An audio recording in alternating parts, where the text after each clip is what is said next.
Malaysia, Johan Mohamad. Hello, selamat sejahtera and greetings from MHIRA, Malaysia. So today I will be sharing about how hemp is a resilient approach to sustainability, focus on how we can build capacity to deal with unexpected change such as the current pandemic. So with the title Linking Cannabis Hemp with UN SDG Goals, it's a truly devoted shift beyond viewing people as external drivers of ecosystem dynamics and rather looks at how we are part of the interact with the biosphere.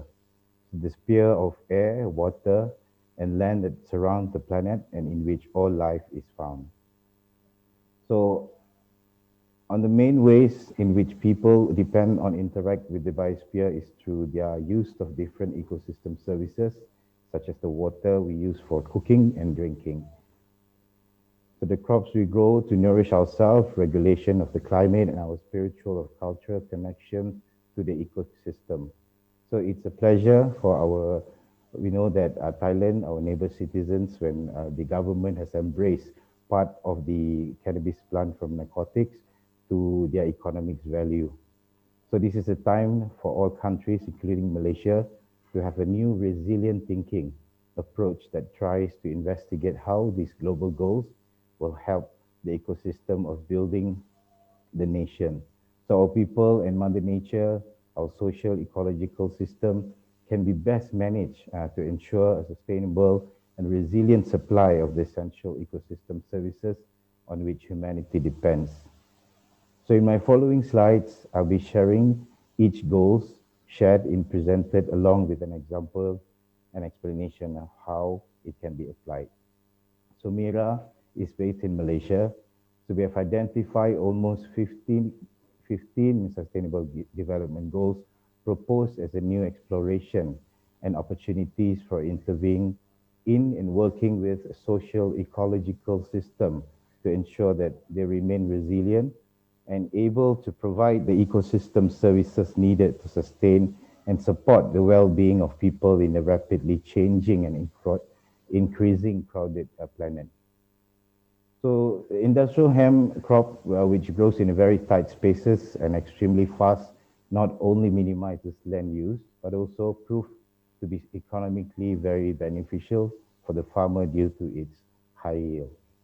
So MHIRA has proposed the Sustainable Development Goals, which are unique in that it covers almost all issues that affects us all, like poverty, hunger, health, education, labor, climate change, gender equality, energy, urbanization, environmental and social justice. So this topic is to create awareness, education, and carefully regulated new relationship between cannabis, hemp, the policies as a whole, and the operational recommendation of the United Nations dedicated to the World Drug Problem 2016. So nevertheless, a comprehensive analysis of the relationship between cannabis and hemp, cannabis policy, the operational recommendation of the United Nations General Assembly in 2030 Agenda on Sustainable Development Goals. So recommendation was proposed by the FAAD last year. It's also available in Sustainable Development website is sustainabledevelopment.un.org. So I'll begin with my first slide. This is a H representing hemp as the Sustainable Development Goals mission that we hope to promote a more resilient towards industrial hemp. So I'm MHIRA, or Malaysian Hemp Tech Industrial Research Association, founded in 2016. So today I will be speaking about the linking Sustainable Development Goals. As you can see here, this is a share of population living extreme poverty. Before I begin with my slides, this is the statistics showing about the level of poverty in the whole world. And of course, the recent World Bank GDP forecast for baseline and worst case scenario has forecast this among the Asian countries on these forecasts. So let's look into the Sustainable Development Goals. We begin with the first goal, which is no poverty. So hemp been widely acknowledged for millennia on nearly every continent, as well as modern peoples across the world today as a superior agriculture crop and sustainable food energy. So by establishing a carbon neutral farming and processing, manufacturing and consumption infrastructure with tremendous positive economic ecological impact, hemp can eliminate poverty by providing good paying agriculture jobs in global and local network. And the second goals under zero hunger, as we all know, hemp is a sustainable and renewable resources capable of providing immense amounts of healthy and nutritional food. So this plant is relatively easy to manage, process into food on small scales, and building materials and hemp seeds can be highly nutritional food, superfood, beverage, which can also help to eliminate hunger globally.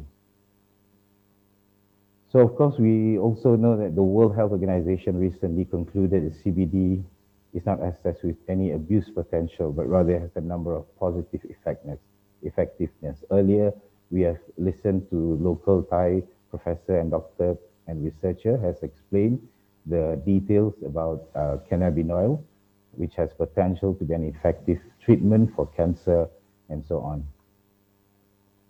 So the most important at this current pandemic, I would say the third goal, which is good health and well-being. So healthier food and effective plant-based protein to supplant animals' protein needs, healthier, sustainable homes, the greenification of textile industry, and so on. So we know that from the stalk, flower to seed, root, the stem, there's no component of the green that we can't use for human being.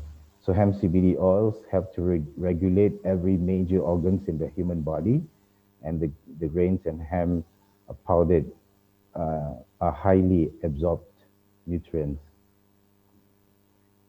So the other will be quality education. You know, here is talking about the UN drafted the plan back in 150 years ago. So hemp can help us reverse the cost and get back on track in less than a third of the time. So all nations are highly advised to immediately explore and understand. I think from this CISW summit, we are able to understand better about hemp.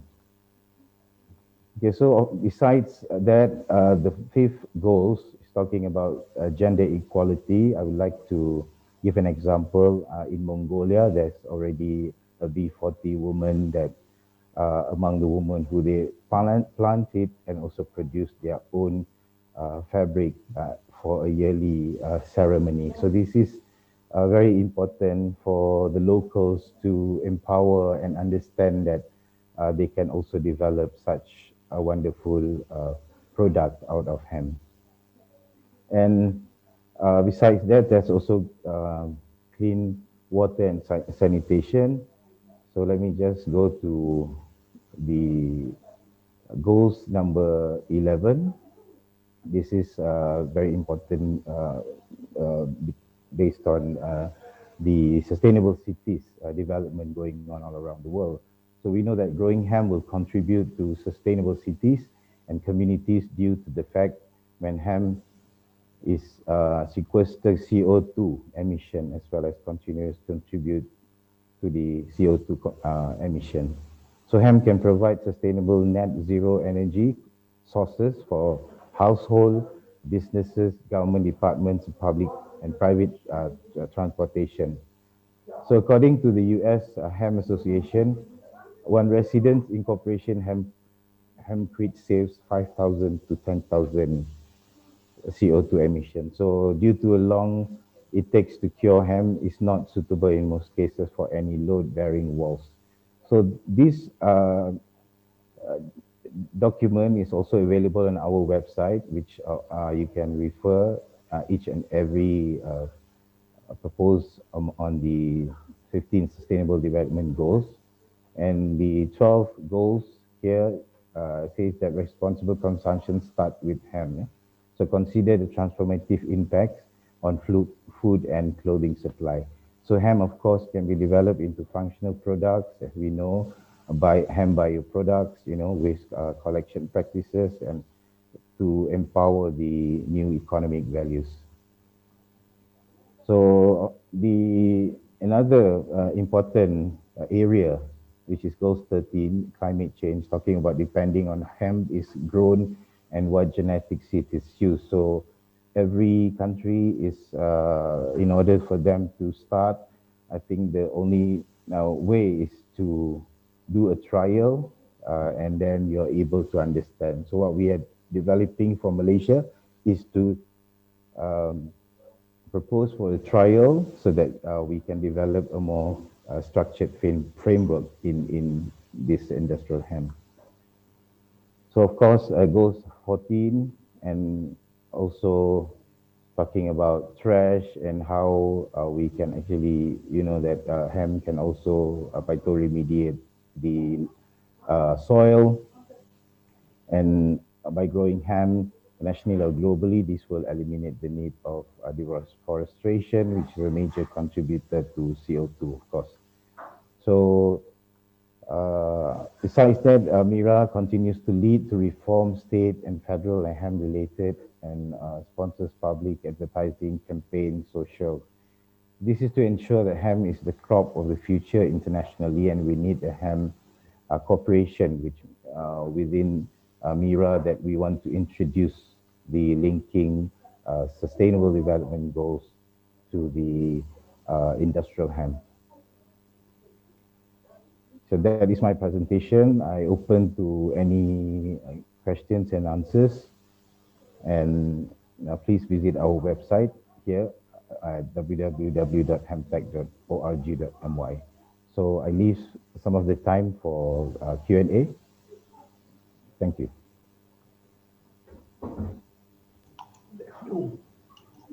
Thank you so much for this information. So with so many benefits, both medicinally and economically, what are the main obstacles against deregulation? If I give an example in Malaysia, the schedule drugs for cannabis is all included in the dangerous drugs schedule. So I think what first is to identify the different species in order to have a proper guidelines and start to introduce a new industrial to the community and the public, and by creating jobs, and that's where the hemp, industrial hemp will be able to support the whole ecosystem. I think that's where a new development or even the policy will be able to look in like hemp as narcotics before this, like what Thailand has been practiced, into an economic value. So I would say it all based on the current policy, current law, and that is where it won't go anywhere if it's still stuck there. Yeah, that's my answer. Thank you. Thank you for the question. Okay, one more question. Great. Is it possible to grow a non-narcotic strain of hemp? Certainly. Certainly. I have been traveling in the Europe and some parts of the Asian countries, and we know that there's available non-narcotics industrial hemp species that can be developed, but it all depends on the climate of the area that you are going to do your research. Yes, my answer to your question. Thank you.